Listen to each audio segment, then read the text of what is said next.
E aí pessoal, mais um vídeo aqui para a continuação da leitura e explicação, do livro Crônicas de um Despertar, Meu Retorno ao Além, do médium Abel Glasser e do Espírito Afonso. Bom, aqui nós estamos na página 42. Como eu comentei em vídeos anteriores, digitem lá no Google, tanto no celular como no PC, Crônicas de um Despertar em PDF, vocês conseguem baixar e lerem. Você não necessariamente precisa baixar, mas dá para vocês lerem direto aí para quem não tem o livro físico, lógico, né? Nós estamos na página 42, gente. E aqui a situação está a seguinte, né? Ele chegou ao próprio velório, encostou do lado da viúva e viu que todos os que deviam para ele, porque ele tinha uma empresa, né? Então ele viu que formou fila de funcionários, os que deviam para ele mandaram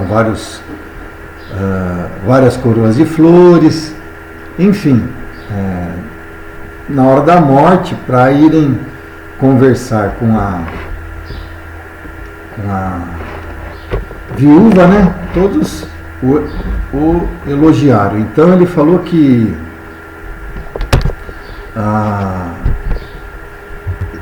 depois que passasse o sonho, quando fosse o velório dele realmente, ele gostaria que fosse daquele jeito que todo mundo elogiou, né? Porque na hora do velório, quando você vai cumprimentar a viúva ou algum parente, realmente você sempre elogia. Enfim. Então nós estamos na página 42. Vamos aqui dar continuidade. Vamos lá, gente. Creio que nenhuma outra cerimônia poderia ter me tocado tanto, não fosse aquele acontecimento, o meu próprio velório. Porém, em sonho, quer dizer, né, o tempo todo ele insiste na ideia que está sonhando. Quando chegasse a hora, gostaria que tudo transcorresse exatamente daquela forma. Quer dizer, realmente ele está contente de sonhar com o velório que todos o elogiaram, mas agora a coisa muda de figura. A alegria durou pouco. Quando resolvi afastar-me de Elvira e dirigi-me ao canto oposto da sala, ouvi várias conversas que não trouxeram bem-estar. Em rodas de amigos e de funcionários, muitos estavam tecendo considerações agressivas e desairosas a meu respeito.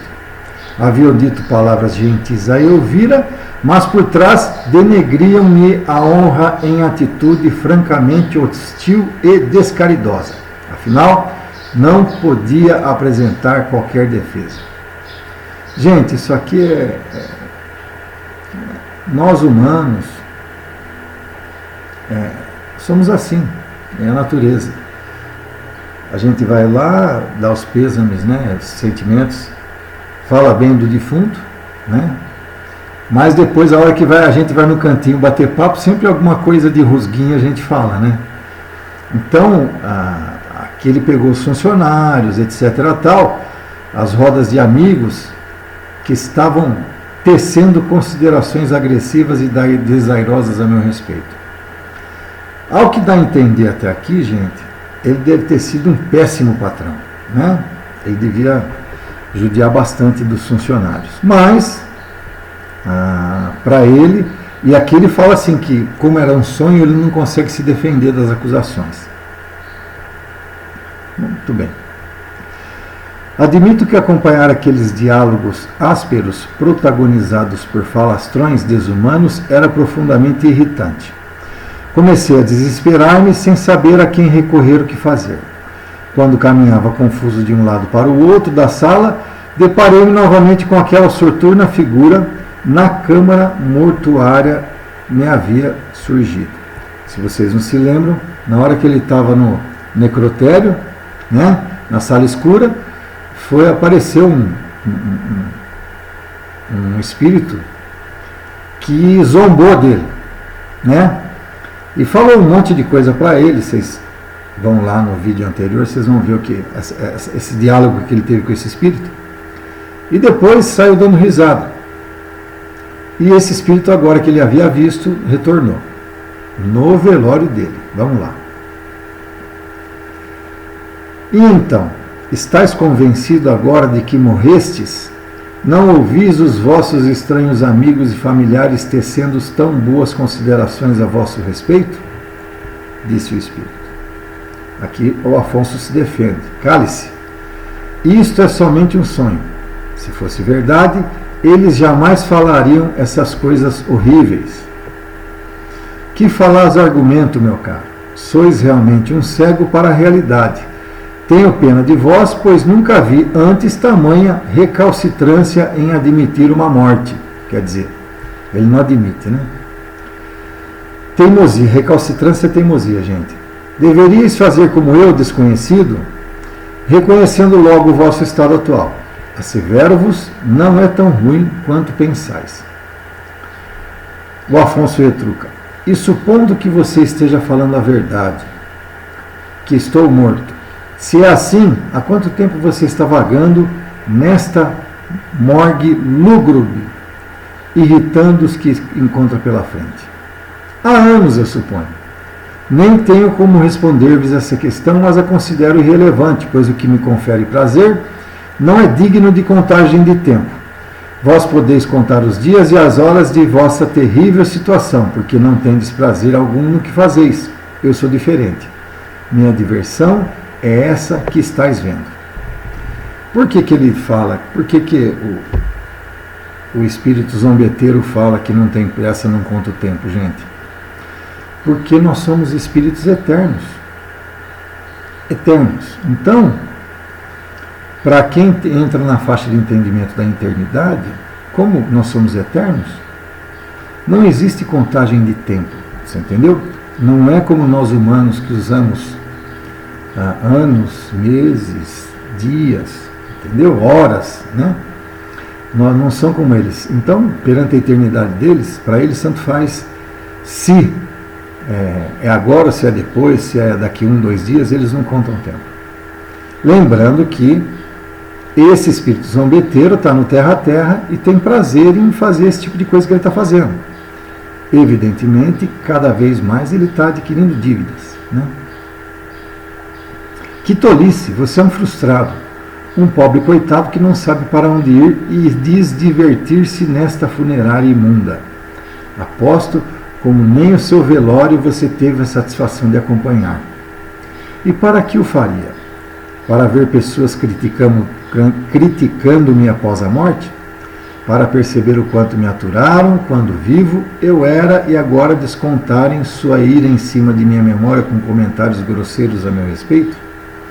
Saibais que jamais acompanhei centenas de velórios. Saibais que já acompanhei centenas de velórios e enterros e em nenhum deles os convidados souberam manter a compostura. Quando não estão criticando o morto, já não se defende. Passam a contar piadas ou divagar sobre heranças e legados. A humanidade é pérfida e suja. Você é muito amargo, talvez porque não tenha tido uma família como a minha. Está parado no tempo, cultivando um rancor infinito. Nenhum modo de falar você procurou atualizar. Sua maneira de expressão é antiquada e ultrapassada. Que grande cultura tendes para corrigir meus modos dessa forma?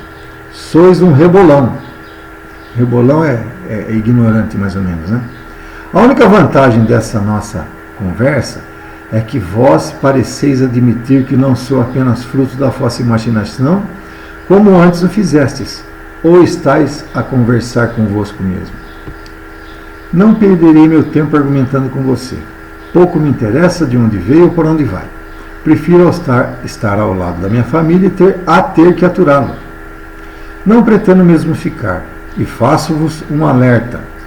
Cuidado daqui por diante, pois ireis encontrar outros como eu que não vos darão tanta atenção, nem gastarão muita conversa. Rapidamente procurei o conforto de ouvir e postei-me de novo ao seu lado. Gostava de ouvir as belas palavras de condolências que lhe eram dirigidas pelos convivas. Constatei que o tempo passava à medida que as velas em volta do caixão eram trocadas com certa periodicidade. Quando minha esposa ficou sozinha, aproximou-se dela o meu gerente de vendas, Walter. Sentou-se numa cadeira ao lado e pegou-lhe uma das mãos. Silenciosamente começou a afagá-la e beijá-la.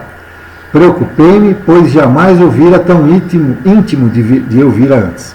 Achei no início que ele intencionava apoiá-la em um momento tão difícil, mas não precisava acarinhá-la daquele jeito. A cada suave desliza de seus dedos pela mão direita da viúva, minha ira crescia. Por que ela não lhe sustava o afago, retirando-lhe a mão? E se meus filhos vissem aquela cena grotesca? Assim permaneceram por muito tempo, o que me fez duvidar da integridade de ambos. Estaria sendo enganado pelos dois? Lamentavelmente, não obtive resposta, pois meus filhos voltaram e começaram a discutir sobre um outro assunto execrável, minha herança. Então, ele conversou com o espírito zombeteiro, não se convenceu, levou uma lavada do espírito, né? Voltou para o lado da viúva para continuar ouvindo os elogios, né? Nisso chegou o gerente de vendas dele, né? E sentou-se ao lado da viúva e começou a tratá-la carinhosamente. E ele com muito ciúme. E ainda acusou a viúva de não estar afastando ele, né? Por conta desses carinhos. Aí chegam os filhos e começam a discutir sobre a herança. Muito bem. Marco Aurélio acusava Preto de ser um fraco, incapaz, portanto, de conduzir os meus negócios. Para quem não lembra, Marco Aurélio é o mais velho e Pedro o mais novo. O caçula atribuía ao mais velho os conceitos de desonesto e desleal como eu. Pedro acusava Marco Aurélio de ser desonesto e desleal, assim como o pai. Ora, não bastassem as muitas agressões entre irmãos, até o meu nome fora envolvido nisso mais uma vez. Insolentes estavam sendo os rapazes, concluí. Deveriam respeitar a minha suposta morte e jamais debater um assunto tão supérfluo nesse tipo de cerimônia. Por alguns instantes contemplei todos os presentes no velório e não consegui encontrar em nenhum semblante a imagem do sofrimento e da dor. Estavam tranquilos, embora cansados, os que haviam ficado até aquela hora. Nem mesmo minha esposa conseguia manter-se chorosa o tempo todo. Desmistifiquei a imagem que tinha a respeito desse ato de velar um defunto. Imaginei que somente estranhos ficassem alheios à dor, e tristemente constatava que também amigos e familiares esqueciam-se do morto, preocupando-se com assuntos inconvenientes. Gente, lembrando que na época desse romance, nós tínhamos aquela coisa horrível de passar a noite no velório, passar a madrugada, para o corpo ser enterrado só de manhã. Hoje em dia não, hoje em dia a cerimônia é no máximo 3 horas, né, do velório, o que eu acho ótimo. Isso é o Fran falando, tá bom? Eu acho que poupa a família de um desgaste desnecessário de ficar acordada, poupa a família de sofrimento. Vocês veem ele reclamar que a viúva nem chorando mais não estava, né? Então era extremamente cansativo e desnecessário essas horas e horas dentro dos velórios que nós tínhamos. A situação criada tinha forte apelo de ironia socrática, pois minhas convicções iam caindo uma a uma, como se toda a minha vida fosse um imenso castelo de cartas. Não era possível um sonho tão real, voltei a pensar.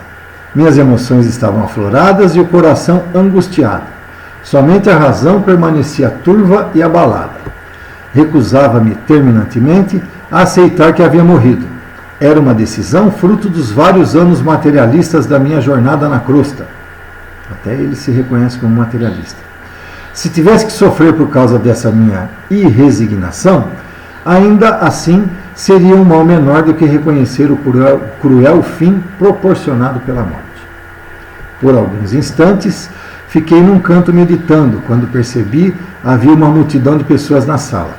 Não era possível que vários convidados tivessem chegado numa fração de segundo sem que tivesse percebido. Olhei para os presentes e tentei reconhecê-las. Somente parte era da família, a outra integralmente desconhecida. Buscava uma explicação quando um dos estranhos chegou a mim e indagou. Gente, chegaram vários espíritos, outros espíritos zombeteiros. E aqui vai começar o diálogo entre eles. Tá bom? Então começa o espírito. Você é parente desse morto? Pode-se dizer que sim. Afinal, é ou não é? O que importa saber? Não banque o espertinho. Eu sou parente do morto, sim. Então conte-nos alguma coisa engraçada ou bizarra a seu respeito. Ele falou, como assim? Ora, estamos aqui para dar boas risadas. E já que você conhece o defunto, conte-nos particularidades de sua vida mundana para que nós possamos nos divertir. Isso é um absurdo. Ponha-se fora daqui. As outras pessoas desconhecidas aproximaram-se e começaram a gargalhar até perder o fôlego. Quer dizer, todos que estavam juntos daquele que estava conversando com ele, começaram a dar risada. Perceberam que era ele, o defunto. Ele está nervoso, pessoal. Deve ser o próprio que morreu e não sabe. Que idiota eu fui. Parente qual nada. É o próprio. Aí todos berravam em coro. É o próprio, é o próprio. Estupefato, não sabia o que fazer e tentei agredi-los fisicamente. Não consegui, mas minha reação violenta provocou-lhe ainda mais a ânsia de ridicularizar-me. Durante horas seguidas, aqueles seres cruéis infernizaram-me sem cessar. Enquanto riam e proferiam impropérios de toda ordem, começaram a transformar-se, como se fossem protagonistas de uma peça de terror. Viraram criaturas monstruosas e grotescas bem diferentes dos outros convidados. Pareciam seres não humanos. Assustei-me de verdade quando os vi. Eles entreolhavam fixamente e continuavam rindo. Quando percebi inócuas as minhas reações, quer dizer, não adiantava nada, não tive mais qualquer vontade de expressar meus sentimentos e fiquei em silêncio, porém contrariado. Se aquilo fosse um sonho, àquela altura já seria um autêntico pesadelo. Gente, vocês têm que entender o seguinte: existem muitos espíritos no terra-terra ainda, muitos, milhares, se não milhões, né, que convivem no nosso meio. E em velórios, principalmente, ocorre muito isso daí. Muito. Se o Afonso, como espírito, está passando por tudo isso, é porque era de merecimento dele passar por isso. Por toda a vida material que ele fez, por não ter amor ao próximo, por não praticar a caridade. Vocês entendem? Todas essas coisas, o conjunto da nossa obra, quando estamos encarnados, é que vai definir como que vai ser o nosso desencarne. Entendeu? Se o desencarne vai ser mais ou menos perturbador. Nesse caso do Afonso, está sendo extremamente perturbador. Então, ele estava no velório dele, chegou uma legião de espíritos zombeteiros e judiaram dele ao máximo. Falaram um monte de coisa, ele tentou bater, ele tentou socar os caras, mas não consegue, é espírito. Então vocês falam, poxa vida, mas será que a hora que a gente desencarnar vai ser desse jeito? Depende de cada um. Depende de todos os atos. Nós temos que nos vigiar o tempo todo. Nós temos que praticar o amor, a caridade, para não passarmos por isso que o Espírito Afonso está passando. Bom, nós estamos na página 48, vamos parar por aqui. No próximo vídeo a gente dá continuidade, tá bom? Mas estejam prevenidos, meus caros. Esse tipo de coisa pode acontecer com qualquer um de nós. Com qualquer um de nós. Qualquer um que tenha uma vida materialista, provavelmente vai ter um desencarne desse e vai passar por todos esses horrores aos quais o Espírito Afonso está passando. Tá bom? Grande abraço e até o próximo vídeo.